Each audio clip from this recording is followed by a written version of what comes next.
हमारे सैनिक, पूर्व सैनिक नेशन फर्स्ट, राष्ट्र प्रथम के भाव से काम करते हैं, तो ऐसे व्यक्ति को सर्विस पेंशन के साथ साथ डिसेबिलिटी एलिमेंट या इम्पेयरमेंट रिलीफ भी दिया जाता है। The government has shifted pension dispersal to the Sparsh portal. However, this portal suffers from repeated glitches and elderly veterans are placed in a great deal of inconvenience. Is the ministry planning to make the Sparsh portal more user-friendly for pensioners? There are numerous cases of litigation on claims of disability pensions by veterans and jawans. The Ministry of Defence has appealed against many cases where veterans have asked for disability pensions. The Supreme Court has repeatedly recorded its displeasure against the Ministry of Defence for litigation on disability pensions. Will the Honourable Minister kindly answer, why does the Defence Ministry routinely challenge virtually all Armed Forces Tribunal or AFT judgments in favour of veterans when it comes to granting disability pensions? Thank you. माननीय मंत्री जी। माननीय उपसभापति महोदय, सबसे पहले मैं माननीय सांसद को इस विषय को उठाने के लिए धन्यवाद देना चाहूँगा। मैं इस प्रश्न के माध्यम से सदन को आश्वस्त करना चाहूँगा कि हमारी सरकार, प्रधानमंत्री नरेंद्र मोदी जी जिनके नेतृत्व में और माननीय रक्षा मंत्री आदरणीय राजनाथ सिंह जी के मार्गदर्शन में पूर्व सैनिकों के प्रति, उनके परिवारों के प्रति, उनके कल्याण के लिए, उनकी हर समस्या सुलझाने के लिए हम कटिबद्ध हैं।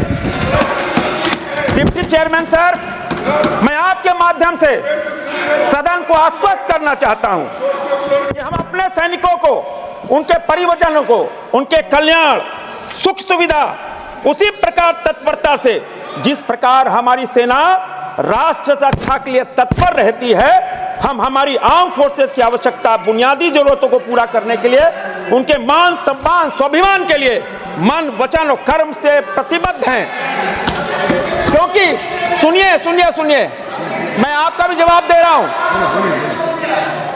क्योंकि हमारे सैनिक, वेटरन्स, सभापति महोदय, हमारे सैनिक, पूर्व सैनिक, 140 करोड़ देशवासी नेशन फर्स्ट, राष्ट्र प्रथम के भाव से काम करते हैं।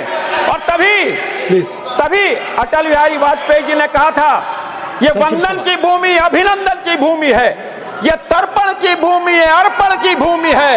यहाँ की गंगा, यहाँ की नदी गंगा है, यहाँ का कंकड़ संकर है। हम जिएंगे तो भारत के लिए, मरेंगे भी तो भारत के लिए।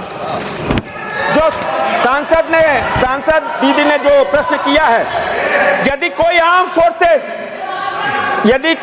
Forces personal invalid out of service account की डिसेबिलिटी हो, यानी उसने अपने नॉर्मल कार्यकाल के पहले किसी डिसेबिलिटी के कारण मिलिट्री सर्विस से बाहर कर दिया जाता है, वह डिसेबिलिटी और मिलिट्री सर्विस को या तो एट्रीब्यूट हो या एग्रीवेटेड हो, तो ऐसे व्यक्ति को डिसेबिलिटी पेंशन दी जाती है।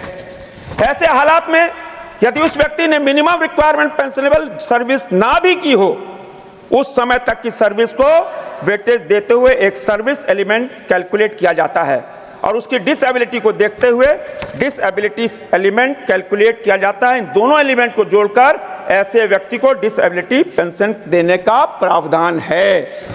एक दूसरी श्रेणी में भी, जिसमें डिसेबिलिटी एलिमेंट दिया जाता है, यदि कोई आर्म फोर्सेस पर्सनल अपना नॉर्मल कार्यकाल पूरा करके सेवानिवृत्त हो जाता है, रिटायर हो जाता है, तो डिसेबिलिटी या इम्पेयरमेंट जो 20% उससे अधिक है, या मिलिट्री सर्विस को एट्रीब्यूट या उससे एग्रेवेटेड हो, तो ऐसे व्यक्ति को सर्विस पेंशन के साथ साथ डिसेबिलिटी एलिमेंट या इम्पेयरमेंट रिलीफ भी दिया जाता है। क्योंकि इन व्यक्तियों ने अपना नॉर्मल सर्विस कार्यकाल पूरा कर लिया है, इसलिए उन्हें नॉर्मल सर्विस पेंशन दी जाती है, और यदि दी हो तो इस डिसेबिलिटी एलिमेंट भी दिया जाता है। मगर ये ध्यान में रखने की बात है कि डिसेबिलिटी पेंशन नहीं है। इन दोनों प्रोविजनों में well laid out of procedure है और रूल्स है इन प्रोसीड्योर और रूल्स के अनुसार ही उनको दिया जाता है। धन्यवाद। सेकंड सप्लीमेंट्री माननीय सागरिका जी, second. So I thank the honorable minister, but that was not really an answer to my question. It seemed he was busy making a political speech. Maybe he should prepare better for questions relating to Put the your defense second. ministry. Put your So my second. question was on why the defense ministry keeps challenging petitions of disability. My second supplementary. The government has shifted pension dispersal to the Sparsh portal. However, this portal suffers from repeated glitches, and elderly veterans are placed in a great deal of inconvenience. Is the ministry planning to make the Sparsh portal more user-friendly for pensioners, and by when can we expect these improvements? Thank you.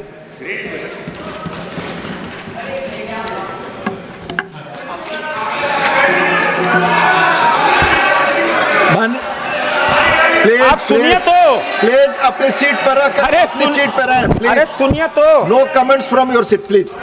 आप बोलो,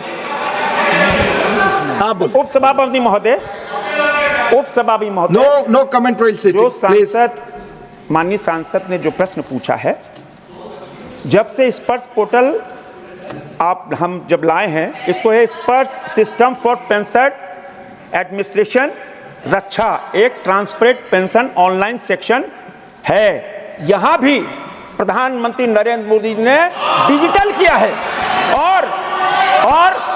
और मैं कहना चाहूंगा, ये veteran भाइयों और उनके परिवार को पोर्टल में पेंशन की अपनी एलिजिबिलिटी और उसका डिटेल्स को रियल टाइम में देख पाने में सहयोग करती है, जो कि पुराने मैनुअल सिस्टम में नहीं है। और अब जब वे पुराने सिस्टम में दर्ज किए अपने डाटा को स्पर्श में देख सकते हैं, तो उन्हें अपने डाटा का डिस्क्रिप्शन पता चलती है कि वो शिकायत के माध्यम से डेटा सुधार के लिए आवेदन करते हैं। इससे शिकायतों की संख्या में वृद्धि हुई है। ये ट्रांसपेरेंट है, डिजिटल है और सिंगल विंडो सिस्टम है। परंतु इसका पॉजिटिव एस्पेक्ट यह है कि इससे इनके डेटा में सुधार करने का अवसर मिलता है, जो पहले पॉसिबल नहीं था। ये शिकायतें हमारी पेंशन विभाग के पास ऑनलाइन आती हैं, जिनका शीघ्र निवारण किया जाता है। पेंशन विभाग द्वारा अपने लेवल पर डाटा को अपडेट कर रहा है। इससे पेंशनर को पेंशन के रेट में आप ठीक कर दिया जाए, इसके ग्रीवांस जल्दी से रिजॉल्व हो सकेंगे और उसकी पेंशन अथवा फैमिली पेंशन स्मूथली चलती रहे। देश में हमारे पेंशन विभाग द्वारा 199 स्पर्श सेवा केंद्र चलाए जा रहे हैं। 199 भारतीय स्टेट बैंक, पीएनबी, एचडीएफसी जैसे कुल 14 बैंकों की शाखाओं के माध्यम से ऐसी सेवा प्रदान की जाती है। इसके अलावा कॉमन सर्विस सेंटर और India post payment bank outlets पर भी यह सेवा उपलब्ध है। उपसभापति महोदय, इन संस्थाओं के साथ पेंशन विभाग ने एमओयू साइन किया है। इन केंद्रों में पेंशनर पर अपनी पेंशन से संबंधी जानकारी प्राप्त कर सकते हैं और अपनी पेंशन डाटा के सुधार के लिए कार्य कर सकते हैं। स्पर्श पोर्टल से शिकायत दर्ज करने के अलावा पेंशनर पोर्टल अथवा ईमेल के माध्यम से अपने पेंशन संबंधी ग्रीवांस भेज सकते हैं। इन शिकायतों को नियमित रूप से मॉनिटरिंग की जाती है। मिनिस्ट्री के department of ex serviceman welfare नई दिल्ली और पेंशन कार्यालय प्रयागराज से एक डेडिकेटेड पेंशन ग्रीवांस सेल है, जहां पेंशनर अपनी पेंशन संबंधी समस्या का हल करा सकते हैं। स्पर्श पोर्टल के स्थापना के समय से ही हम कह सकते हैं अब तक पोर्टल बिल्कुल अच्छी तरह चल रहा है। माननीय सांसद ने जो इस प्रश्न, उपसभापति महोदय, माननीय सांसद जी ने जो पूछा है, मैं उनसे सहयोग चाहूंगा कि माननीय सांसद जी, आप जिस राज्य से आती हैं वहां पे आप नजर उठा के देखो। ईएसएम का वेलफेयर केंद्र और राज्य सरकार दोनों की ज्वाइंट रिस्पॉन्सिबिलिटी है। केंद्र सरकार वेटरन्स वेलफेयर को प्राथमिकता दे रही है और बंगाल में ये देखा जा रहा है वेटरन्स के प्रति कैजुअल अप्रोच अपनाती है। मेरा ये आग्रह है कि पश्चिम बंगाल में 14 जिला जेएसबी है जो बंगाल के कोई 23 जिलों कवर करते हैं। 9 जिलों में जिला सैनिक बोर्ड नहीं है। मेरा आग्रह है कि वो बंगाल में 9 जिलों में जिला सैनिक बोर्ड बनवाएं। पश्चिम बंगाल में सैनिक बोर्ड जहां पूरे साल में एक बैठक होती है, 2015 के बाद एक भी बैठक नहीं हुई, तो ये क्या वेटरन्स की बात करेंगे? मेरा तो मानना है कि 15 के बाद जो बैठक नहीं हुई है, माननीय सांसद उस बैठक को करवाने का काम करें। धन्यवाद सभापति महोदय, एक बहुत मूल प्रश्न है, मैं उनको सुझाव दे रहा हूं कि आप वेटरन्स की बात कर रहे हैं। राज्य सरकार की पोस्ट की वैकेंसीज ईएसएम कोटे से भरी जाती है।